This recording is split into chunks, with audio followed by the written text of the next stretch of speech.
Unang-una,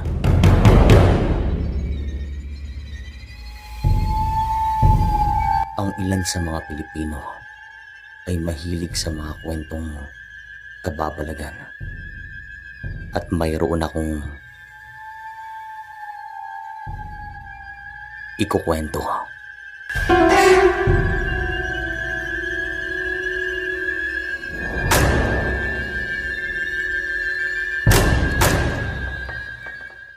Isang mapagpalang araw sa inyo.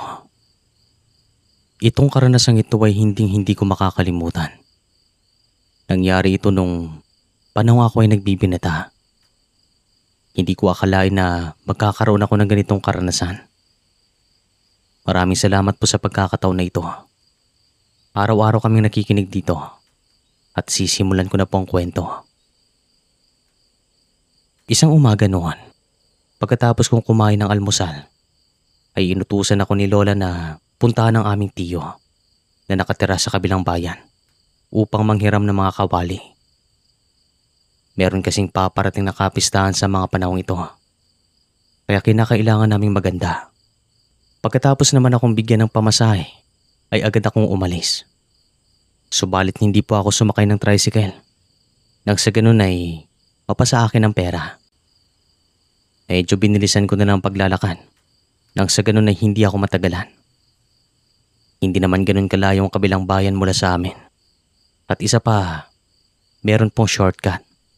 Nang sa ganun ay mas mapadali ang pagdating ko doon. Yun nga lang, masukal at liblib na ang bahagi na yun. Madadaanan ko pa itong isang baryo na kung saan ako nakaranas ng kababalagan. Sa kalagitnaan naman ng aking paglalakad, ay nakasalubong ko ang isang kaibigan. Tawagin natin siya sa pangalang Alan. Isa ito sa aking mga kababata at malapit din po kami sa isa't isa. Pero itong si Alan ay lumaki sa misteryosong pamilya. Ang kanyang lola ay isang manggagamot at ang kanyang ate naman ay palagi nalang hinihimatay sapagkat nakakakita daw ito ng mga bagay na merong kaugnayan sa kababalagan.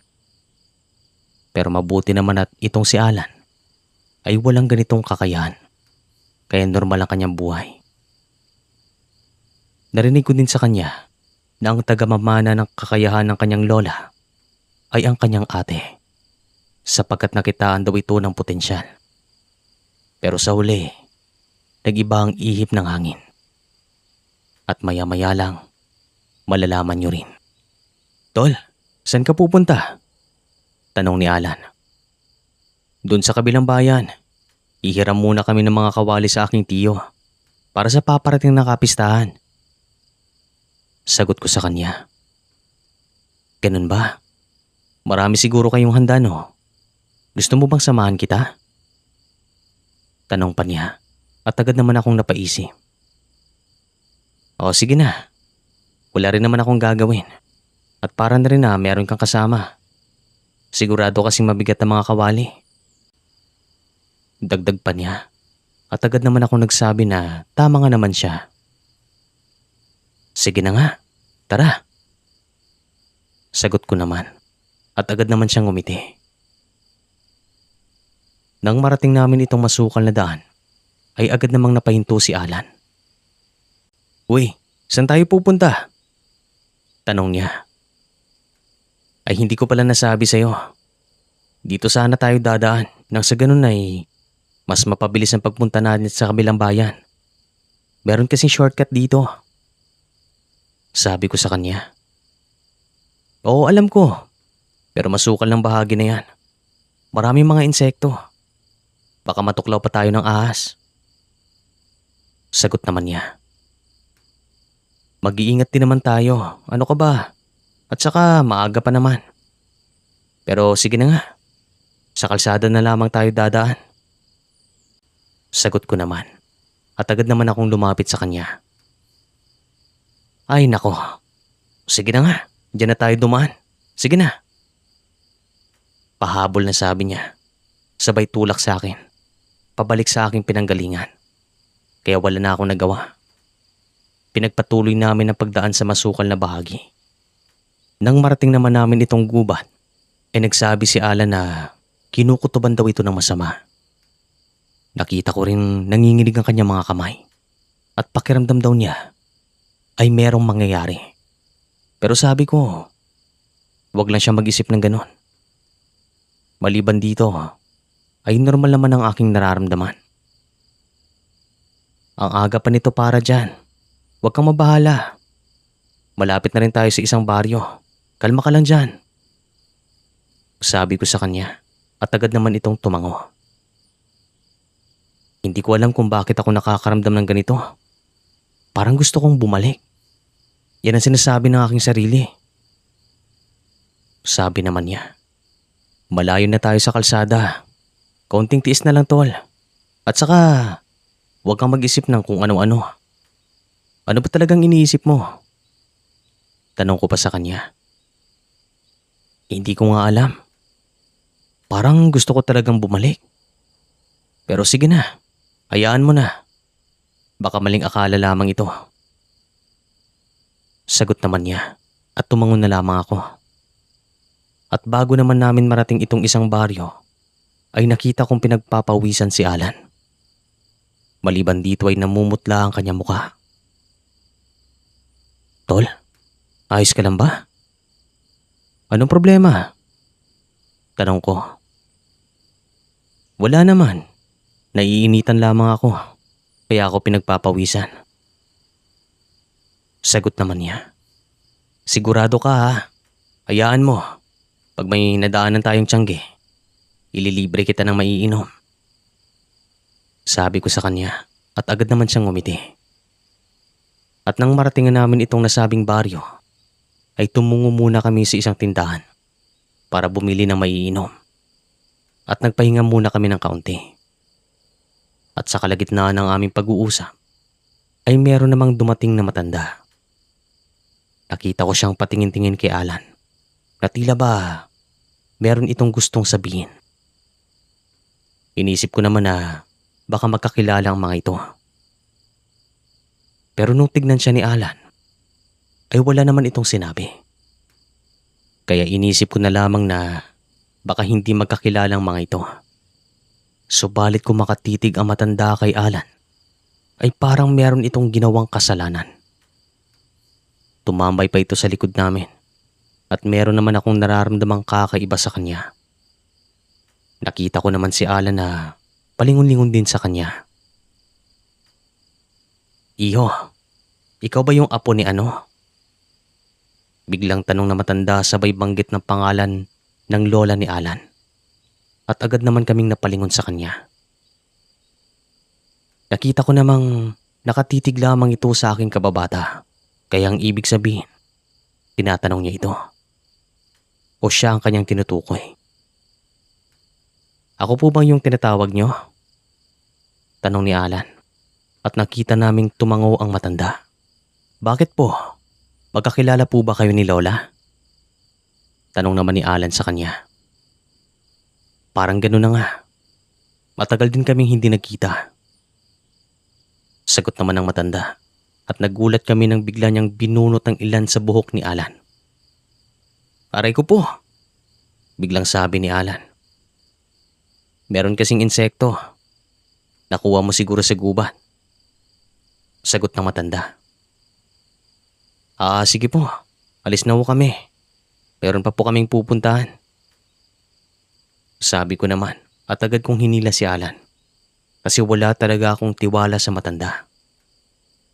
At habang naglalakad naman kami papalayo, ay lumingon pa ako sa kanya at nakita ko siyang nakatitig sa akin ng masama na tila ba hindi niya nagustuhan ang aking ginawa. Ang weirdo naman ng matandang yon, sabi ko. Oo nga, bigla ba naman akong sinabunutan at sinabi na meron daw insekto? Sagot naman ni Alan habang nakangiti. Oo nga, nagulat din ako nung ginawa niya iyon. Pero hayaan mo na siya. Baka baliw lang yon. Sabi ko naman at tumawa na lamang kami. Makalipas naman ng mahigit 10 minuto ay narating namin ang bahay ng aking tiyo. Agad ko namang sinabi na hihiram kami ng mga kawali at agad naman niya itong binigay sa amin. At makalipas naman na mahigit 10 minuto ay umuwi naman kami ni Alan at doon ulit kami dumaan. Sa pagdating namin sa gubat ay nagsabi ako na magpapahinga muna kami saglit kasi mabigat yung mga dala naming kawali. Malalaki pang mga ito. Umupo naman kami sa ilalim ng isang puno pero walang ano-ano ay meron po ako nakitang sumilip sa di kalayuan. Parang isa itong unggoy, nakawangis ng isang tao. Mahabang kanyang buhok at parang nagtatago sa amin. Nung unang kita ko sa kanya ay agad akong tumayo sapagkat nagulat ako. Sa pagkakaalam ko naman, walang unggoy doon sa gubat. Wala kaming nabalitaan na merong tumitira doon. Isa pa, palagi din naman kaming dumadaan doon sa tuwing pupunta kami sa kabilang bayan. Kaya labis naman ang aking pagtataka. Tol, mukhang may unggoy. Diyan, sumilip sa punong iyan. Bulalas ko at agad namang napatingin doon si Alan. Pero lumipas lang ilang minuto ay wala akong nakita. Umalis na tayo. Masamang kutob ko dito. Dagdag ko pa. Ako din. Kanina pa ako kinikilabutan. Sabi naman ni Alan at agad nga kaming umalis doon. Hindi na ako lumingon pa kasi baka makita ko ulit siya. At mabuti naman na meron kaming nakasalubong na mama. Kaya na medyo nabawasan ng takot na aming nararamdaman. Nang malapit na kami sa may bukana ay bigla kaming nakarinig ng mahinang tunog na parang gawa ng isang mabangis na hayop. Umaangil po ito sa likod ng mga nagtataasang talahim. Kaya hindi na kami nag-aksaya pa ng panahon. Agad kaming tumakbo hanggang sa makalabas kami doon. Sa pagdating naman namin sa bahay, ay agad namang nagsabi si Alan na siya ay uuwi na sapagkat sumasama ang kanyang pakiramdam. Pinagalitan naman ako ng aking lola kasi bakit ko daw siya isinama. Kung merong mangyaring masama sa kanya, baka ako pa daw ang sisisihin ng kanyang pamilya. Pero sabi ko hindi ko naman ginusto na sumama si Alan. Siya talaga nagpumilit, kaya wala akong nagawa, kundi ang isama ito. At isa pa, hindi ko naman kayang dalhin ng 2 malaking kawali. Kung mag-isa lamang ako, talagang mahihirapan ako. Dito na ako nahuli ng aking lola na hindi ako sumakay ng tricycle. Bandang 6:00 ng gabi ay unti-unti akong nilamig. Pabalik-balik sa aking isipan ang nakita kong nilalang sa loob ng gubat. At bandang 7:00 ay unti-unti namang tumaas ang aking lagnat. Pinainom naman ako ng gamot pero hindi pa rin bumababa ang aking temperatura. Bandang 10:00 ay unti-unti na akong nanginig at yung pakiramdam na parang tatakbo ako palabas ng bahay. Hindi ko alam kung bakit ganito ang aking nararamdaman. At bandang 11:00 ay kinausap ni Lola si nanay at tatay na dalhin na daw ako sa bahay paggamutan. May kutob naman si Lola na baka nang dahil daw ito sa nilalang na nakita ko sa gubat. Kaya maya-maya lang ay nagbago ang kanilang isip. Dadalhin daw ako sa bahay nila Alan. Makalipas ang mahigit kalating oras ay umalis na kami ng bahay. At habang naglalakad kami papunta sa bahay nila Alan, ay kung ano-anong tunog ang aming nadidinig. Maliban dito, ay umaalulong din ang mga aso ng aming mga kabaryo. Talagang nakakahilakbot ang mga sandaling ito. At pakiramdam namin ay meron ding sumusunod sa amin. Makalipas naman na mahigit 5 minuto, ay narating namin ang bahay nila Alan. At mula sa labas ay nadidinig namin ang sigaw ng aking kababata. Tila ba hirap na hirap ito at nasasaktan. Ilang minuto namin silang tinawag pero hindi kami nadidinig ng mga ito nang dahil nga sa sigaw ni Alan. Mabuti na lang at napadungaw sa bintana ang kanyang tatay at agad niya kaming nakita. Oh, ano pong kailangan nyo? Merong nangyayari kay Alan, sabi ni Tito. Magpapagamot sana kami. Nilalagnat itong apo ko, sabi naman ni Lola at agad niya kaming pinapasok. Nang makita kami ng lola ni Alan, ay agad itong napahinto sa kanyang ginagawa at lumapit po ito sa akin. Sino itong kinausap niyo kanina sa baryo na iyon? Ang sabi ni Alan, meron kayong nakausap na matanda. Ilarawan mo sa akin, sabi ni Lola at agad ko naman itong ginawa. Matapos nito, ay nakita kong nanlaki ang kanyang mga mata at nagsabi ng, bumalik nga ang hayop na yon. Kinukulam niya ngayon si Alan, sabi niya at agad naman kaming nagtinginan. Nilalagnat itong apo ko kaya kami nandito, sabi naman ng aking lola. Siya rin ang dahilan kung bakit may lagnat ka ngayon. Siya ang nakaaway ko nung mga panahong bata-bata pa ako. Lahat ng ginawa niyang masama ay aking napagaling. Kaya ganun na lamang ang galit niya sa akin. Dagdag pa ng lola ni Alan.